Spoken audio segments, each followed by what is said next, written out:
going nowhere. I got you for 3 minutes. 3 minutes of playtime. The Elder Scrolls takes place in a world, the planet of Nirn, and the overall location of Mundus. With that said, we have yet to leave the continent of Tamriel, where all the fun stuff seems to take place, and if Bethesda goes to where we think it will for the Elder Scrolls 6, being Hammerfell or even the wider Iliac Bay, it doesn't seem like we're leaving its shores anytime soon. Still, we've got a whole planet here, and while we've seen more of literal Oblivion realms than other lands outside Tamriel, these lands still exist. There's actually a decent chunk of lore for them too, so let's have a cursory look at them today, discuss how these lands have influenced our Tamriel, and draw some real life links where we can. Note that this lore is likely to change as time goes on, since we've never seen these lands in person, and with Todd saying the main games won't leave Tamriel for quite some time, the lore will more than likely be kept vague and up for interpretation. That's never stopped me though, so we're looking at the planet of Nirn, and its many continents beyond Tamriel. You wonder to find me here? Discretion is our watchword. Only a few of us have the honor to serve publicly in the Imperial Guard. To begin with, let's look at a world map. Now there isn't a canon one, which is a bit of a problem since we have no idea of the scale of these continents, but the main thing I want you guys to take away is the names of these continents, so have a gander at this one here. This one is by an artist called Akavir, and speculation prevents me from calling it accurate because we don't know the shape of anything outside of Tamriel, but all the names are here. Another problem is that Nirn is actually emptier than it appears on this map, by the time of Skyrim anyway, because of plenty of disasters, and there is a missing continent from this map that likely existed at a different time, which I'll explain later as a bit of a bonus round. For the sake of this video, we'll split the continents up into two groups, those that are still around and those that have vanished for whatever reason.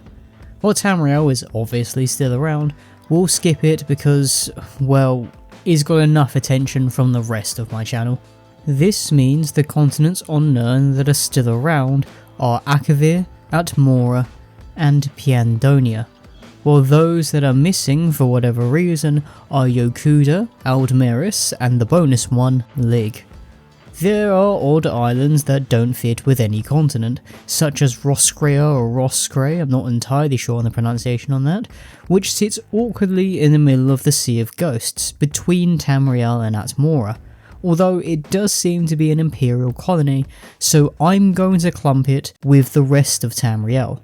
With that said, let's look at the missing continents first, beginning with the legendary Aldmeris. The Empire, in its wisdom, has come to recognize Talos worship as a barbaric remnant of a bygone age. Aldmeris is a mythical land, and as far as the elves were concerned, it was where their existence as mortals began.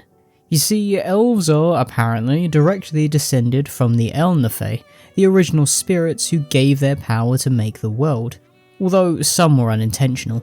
These guys are like Aedra, but less godly and just as immortal. Now according to legend, when they landed in Aldmeris, they turned the continent into their own little sanctuary, fortifying the land's borders with magic to live as they had before, as these immortal beings. These beings were the ancestors of the elves, but this was where their immortality began to wane. And these first elves were known as the Aldmer, not to be confused with the Altmer. There are some tales that Aldmeris, also known as Old Elnathe, was one of two places that Auriel had chosen as the home of his people, with the other being Atmora, the elven name for Atmora. When war broke out with Men and Lorcan, Atmora were lost to the elves, and thus they were chased south to Old Elnathe. Some records stated that Aldmeris suffered some kind of crisis, which isn't all that uncommon on Nirn, and this forced the Aldmer to flee their home, where, after getting lost in a storm, they ended up in Tamriel. They got separated though, and where they ended up practically led them to becoming the elves we know today, and this was when the elves began to populate Tamriel. Sometime in the Merithic era, the elves of the Somerset Isles led an expedition to try to locate Aldmeris, sending out 3 ships in 3 different directions, but only one made it back, so no success there. There's another story that states that war broke out between the old Elnathe, who kept their original powers, and the Wanderers, those who descended to Nirn but lost their old ways in the chaos of the New World. Not being as hardy as the Wanderers, the old Elnathe got their asses handed to them, and Aldmeris got battered about a bit, becoming Tamriel as we know it today. Now this could provide an explanation as to why Aldmeris was never found, since it's actually Tamriel, but that's just been banged up. Although elves tend to be pretty convinced that the continent is its own land, separate from Tamriel. Michael Kirkbride even claims that the land isn't even real to begin with, and is just a bunch of made up images in the chaos of the Dawn era, sort of forming this collective mythology about a lost paradise. That would make the tale of Aldmeris a tragic one, since it's purely a representation of an idolised world that never really existed, and the Altmer in particular are still holding on to an ideal that was never real to begin with. Still, I don't think this is the path that Todd and crew will take with Aldmeris. I think they'll still have it be real, but just hide it in the corner, somewhere, never to be seen again. The problem is, we're not entirely sure, beyond myth, what Aldmeris has. Its culture obviously affected the elves of Tamriel heavily, especially with the elven pantheons led by Auriel, seen most prominently in both the Altmer and the Snow Elves, but beyond that it's all a mystery. So let's move on to the land that's a bit more tangible. Yokuda. Sometimes I miss the soldier's life, but when I hold my daughter in my arms, I know I made the right choice. We know for a fact that Yokuda is real because of its people. Hammerfell isn't the original home of the Redguards, and these guys actually came to Tamriel from the continent of Yokuda, which explains why a lot of Redguard religion seems different and sometimes entirely separate from the other human races in Tamriel. The continent was also known to be home to a race of elves, called the Left-Handed Elves, not the best name around, which is just a bunch of links, I guess. But they got absolutely nuked by the Redguards. Apparently they lost the war so badly that they all got thrown into the sea. And I mean literally all of them, they're gone, they're extinct. Which would more than likely put a smile on Pelinor's face. The absolute maniac. The problem is, the Redguards started fighting each other after they'd done in the Left-Handed Elves, which allegedly caused the destruction of Yokuda, so they had to get on ships and hightail it to Tamriel. Since they ended up in Hammerfell, we know that Yokuda used to be to the west, and a lot of them must have bitten the bullet because, according to Kirkbride, Yokuda is 4 times the size of Tamriel. Let that sink in for a bit. 4 times. This might be a technicality though, because Yokuda was made up of many islands of varying size.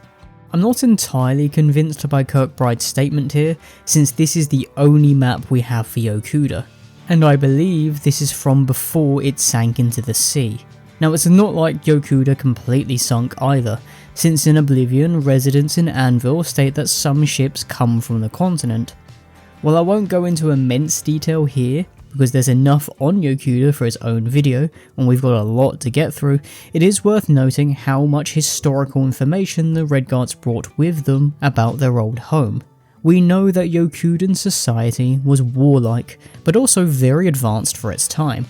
This appears to be inspired by the ancient Egyptians, especially if you look at a lot of concept art from the region. Yeah, I mean, come on. That's practically Thoth on that treasure chest.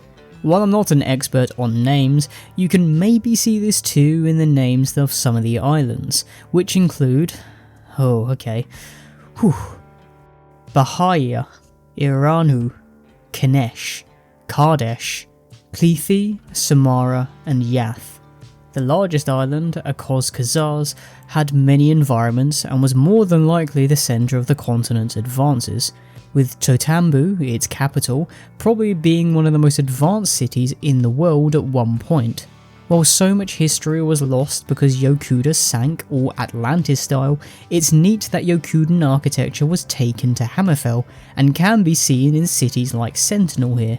But with how large the continent once was, I wouldn't be surprised if a lot of the culture was also lost. It could have once been the Elder Scrolls equivalent to all of Africa, with all its different countries and cultures, but many of them were lost, and the Egyptian or North African inspired Redguards were the only ones to make it to Tamriel. I suppose it's a bit of a tragedy, but don't worry. The tragedy doesn't end there, since we're also covering the kinda bonus continent of Lig. Now I will make it again what it once was, what it shall always be. Draw a line of blood across the land in the name of Mehrunes Dagon. Lig is a weird one, and this is because it's either a continent that was around in this version of Nirn and then blew up, or a continent that was around in a previous version of the world and then blew up. Lig was once home to these weird bug, crab, octopus things called the Dreg, and they were previously the kings of the world, at least according to some stories. Molag Bal was involved too, although not as a classical god. Instead, he was a chieftain, a sort of god-emperor, but Molag wouldn't get his way forever. According to the ravings of Mankar Camoran, the Dreg ruled their realm of Lig in a previous Kalpa, essentially a previous cycle of the world, which Alduin typically ends by eating said world, and starting a new Kalpa. Curiously though, Alduin isn't the one credited with the downfall of Lig, and the continent itself was said to be destroyed by Mehrunes Dagon. Take this with a pinch of salt though, because Mankar Camoran is 50 shades of absolutely mental, and it's not like the Dreg haven't been seen in this Kalpa. Vivek fought them, then Erevarin fought some, and there are accounts of them as recently as the early 4th era, before Skyrim, in these Umbriel tie-in novels. To be fair to the Grand Wizard of the Mythic Dawn, the Khajiit also have an ancient myth of their version of Dagon fighting Molag Bal, meaning the two worst people you know also hate each other, which is kinda neat I guess. Either way, Lig was either an ancient continent that bit the bullet in this Kalpa, or a continent that existed in a previous Kalpa, and was thus the centre of the world, or at least the world's powerhouse. If this Kalpa stuff confuses you a bit though, I do talk about it in greater detail with a video about Akatosh, but all you really need to know is that these weird crustacean, octopus, tentacle people used to rule the continent of Lig at some point in the past, and Lig was one of the most powerful places in the world, before Dagon did as Dagon does and blew it up. But other than that, we don't know much about the people or the culture.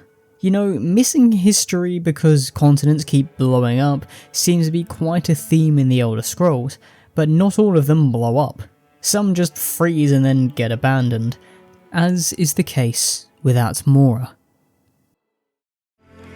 By our breath we bestow it now to you, in the name of Kain, in the name of Shor, and in the name of Atmora of old. You are Ismir now. We've already mentioned Atmora as a previous kingdom of the elves, which they called Altmora, but it's more classically known as the Home of Men, and because of Skyrim retcons, the original Kingdom of Dragons. Thankfully, we do get a pretty strong sense of what the Atmorans were like culturally, and I explore this in greater detail with this video about Nords, but their history is where things get dubious. We know, or at least think, that there was a war between elves led by Auriel and men led by Shor/Lorcan, which caused the continent to get pretty banged up, but eventually made it a home for men. It is rumoured that the Needs, which later became Imperials, were actually the first batch of migrants from Atmora, although they didn't retain a lot of Atmoran culture, so it's a link we can't quite prove. We also don't quite know what the dragons were doing during all this time, and my headcanon is that they just watched two gods duke it out on the side with popcorn in hand Or I guess, in claw. They have claws, right? What we do know is that they somehow became a religion among the humans in Atmora, and while they weren't quite the tyrants we know them as yet, it did seem like they ruled the continent through their dragon cult. At some point there was a civil war on the continent, and I'm assuming there was some dragon versus dragon combat here, or at least infighting between dragon priests, similar to what we heard about when we saw the history between Marak and Valok the Jailer. This civil war led to a migration, with Ysgramor, his family and others travelling across the Sea of Ghosts, forming what would later be Skyrim. Before he actually formed the country though, he came back to pick up his boys, the 500 companions, to get revenge on the Snow Elves after they destroyed his newly found city of Sarthal, and then made the country as we know it, with the dragons following his trail soon after. And this eventually led to the Dragon Wars we saw in Skyrim. We aren't 100% clear on the timeline here, but what is known is that around the time of Ysgramor's migration, Atmora's climate began to shift. It was always a cold place. Ysgramor was known to adventure in the Frostwoods in his youth, and you don't get a name like that by having Spain's climate, but there was greenery about. However, the continent succumbed to the Frostfall, not to be confused with the month Frostfall, where everything started looking too friendly for penguins and not friendly enough for us humans, and this could explain why the Atmorans began to travel in larger numbers with the dragon cult after Ysgramor's arrival in Skyrim. We know that migration kept going for some time, since an ancient Nordic hero, Ysmir Wolfarth, was said to be from Atmora, and he became king after Ysgramor's dynasty had ended, and also long after the Dragon Wars in the late Merithic era. There were even ships making expeditions to Atmora as late as the Third Era, the same era that the Elder Scrolls Arena to Oblivion take place in, but by the mid to late Third Era, it seemed that the weather had got so bad that there were no signs of civilized life. It was nothing but a frozen land, and while the official Imperial story says that Talos originally came from the continent, hence the name Talos of Atmora, it seems that the end of his dynasty's rule also marked the end of Atmora as we once knew it.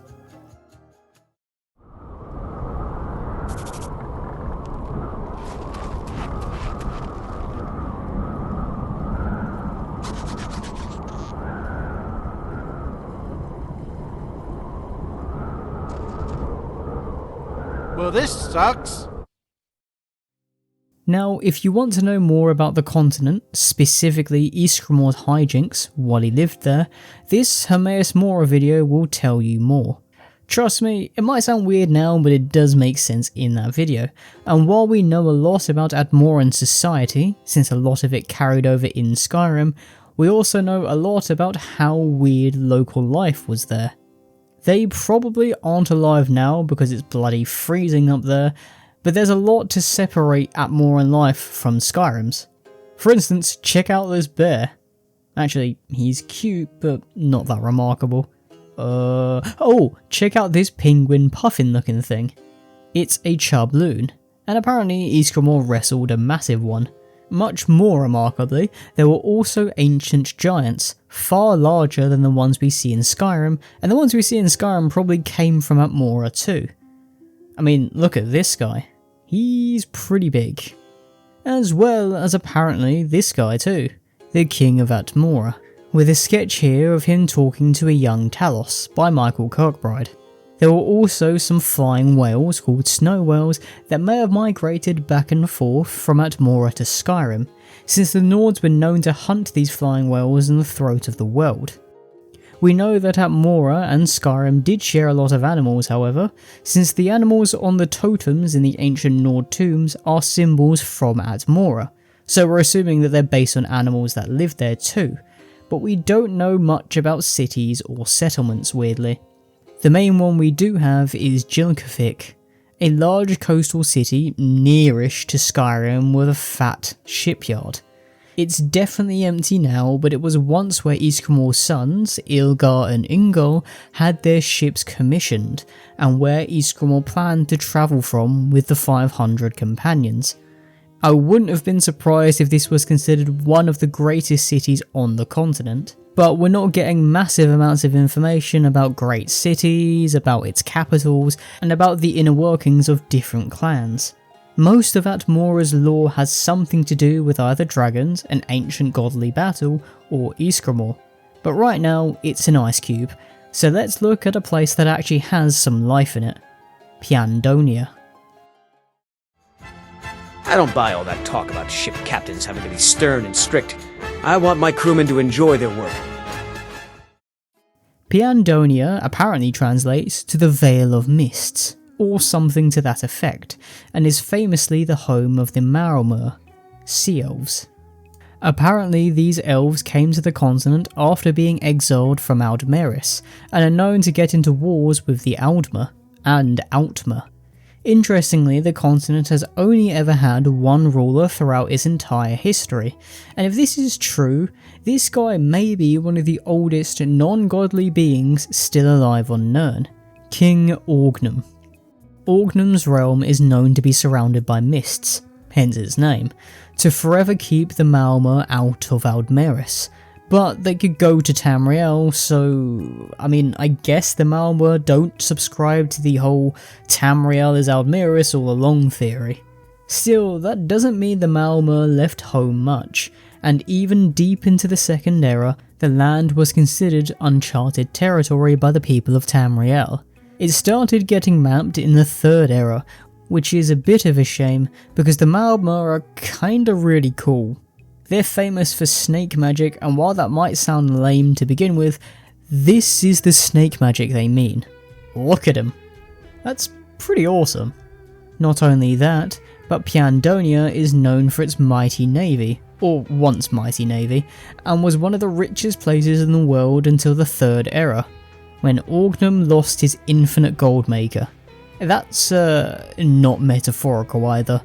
He literally had a chest that made infinite gold and then he somehow lost it. When they were rich, they did ally with the Aldmeri Dominion in the Second Era, which means Valenwood and the Somerset Isles, but later on in that same era, the Maromur consider consorting with the Atmora treason, so it really feels like they can't make up their minds here. This seems like the Maromur are still salty about the whole Aldmeris thing, and the Atmora wanting to go back to this time probably makes them enemy number one for these sea-loving elves. Still, that's enough about the Maromur and their international relations, at least for now. What is Pyandonea actually like? Well, we never go there, not even in ESO, so we aren't really sure. But these sea elves gave us a bit of a hint when they started taking over bits of Valenwood after the Bosmer got in a civil war. Here's a look at their embassy building, and while the snake magic they're known for is clearly practical, it also forms part of their architectural design, possibly representing their strength, since at that time, Pyandonea was a global superpower because of its wealth and navy.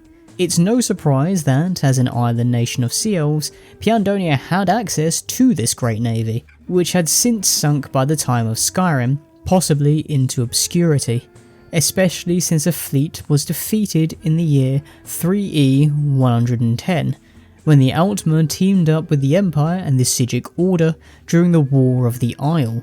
Since then, I guess the Maromur have kept to themselves, so we probably aren't going to get to see them in the Elder Scrolls 6, especially because of their previous views. Because of their previous might and literal unlimited gold, the Maromur saw themselves as the hunter, while the rest of Nirn was the prey, which is pretty cringe if you say that out loud.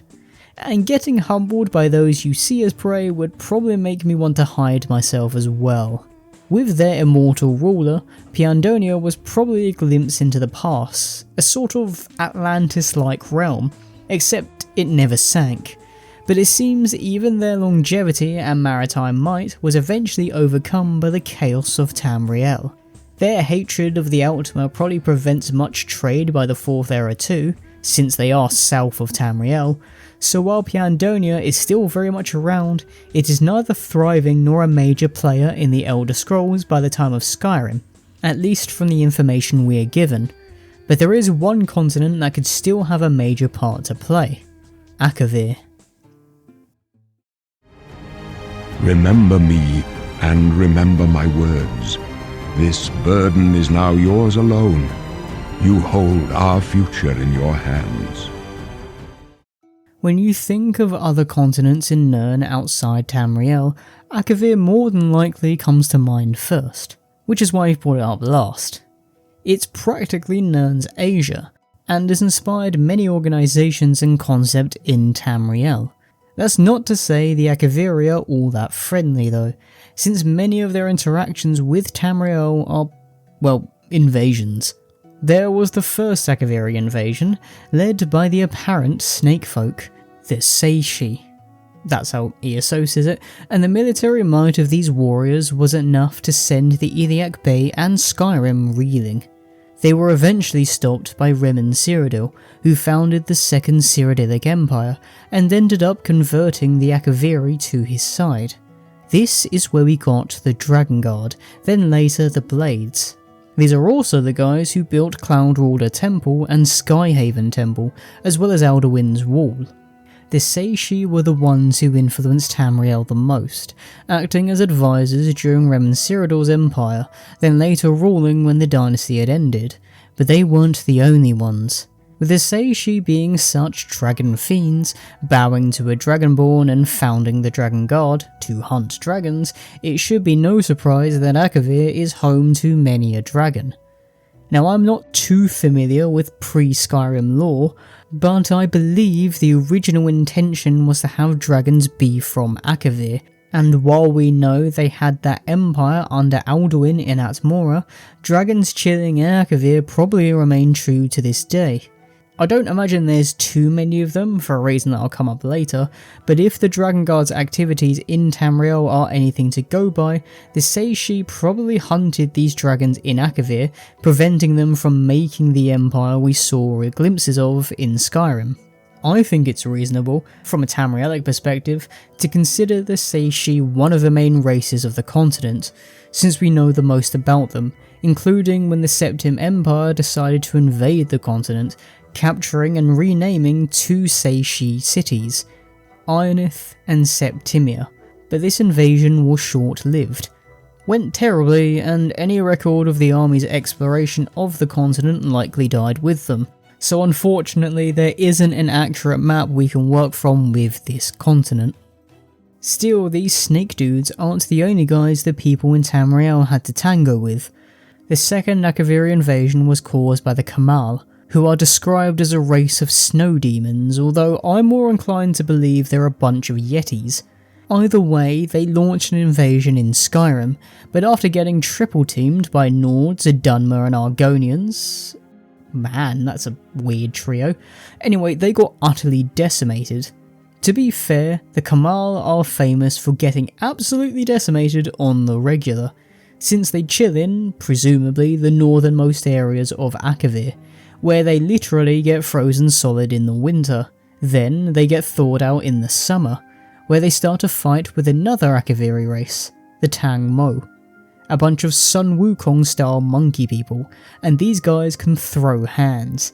They live in an area with 1,000 islands, hence their name, Tang Mo, translating to 1,000 Monkey Isles, referring to where they live.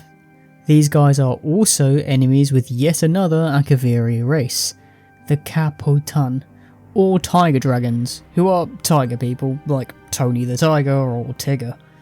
A bit of me wonders if there's some sort of relation between these guys and the Khajiit, although it doesn't seem that they have the Khajiit level of variety with their fur stock. They might not have the same relationship with the moon. Now these guys are known to be one of the superpowers of the continent, having battled the Seishi. The Seishi, having eaten all the men, apparently, wanted to eat all the dragons, and the Capotan were having none of it. But all the dragons died in the fighting anyway, and both sides were left weak. Now the Capotan are ruled by a dragon tiger, allegedly, who is basically just a dragon whose stripes are orange and black, and is the biggest in the world. And he has a bunch of new ideas. Yeah, I don't know if I buy all of this though, and because we're looking at all of these guys from a Tamrielic perspective, a lot of it probably seems shrouded in myth and legend. Other than these lot, There were apparently early encounters with rat-like people, but these are not named or mentioned again, so I wouldn't be surprised if these were misinterpretations from scared Tamrielic folk. Still, with how weird everything outside Tamriel is, I'm willing to bet a lot of this will get watered down if we ever get to these places, but I don't think we will, and that might be for the best. I for one like how weird these places seem to be from the outside looking in, and quite frankly I'd rather things stay that way. I still want the mysteries of the Elder Scrolls to remain just that. Mysteries. I wouldn't mind a map every now and then though. Is that too much to ask for, Todd? Please? I don't need it. I don't need it. I don't need it. I don't need it. I need it! Anyway, thanks for watching this wider look at the planet of Nirn. This is meant to be more of a broad look at all the continents, rather than a deep dive into anything specifically, and is meant to give you a bit of a vague idea about what is outside Tamriel in terms of its culture, in terms of its history, and in terms of its people. Places like Akavir and Atmora have a lot more to them than the other continents, so if this got you curious, I'd implore you to read on or check out some of the other videos I've recommended throughout this one. If you'd like to see more on the continents, like Akavir or Atmora specifically, then let me know. I'll add it to my ever-growing list. In the meantime, please do the YouTube ritual of liking, commenting and subscribing, and hopefully I'll see you in another video. When darkness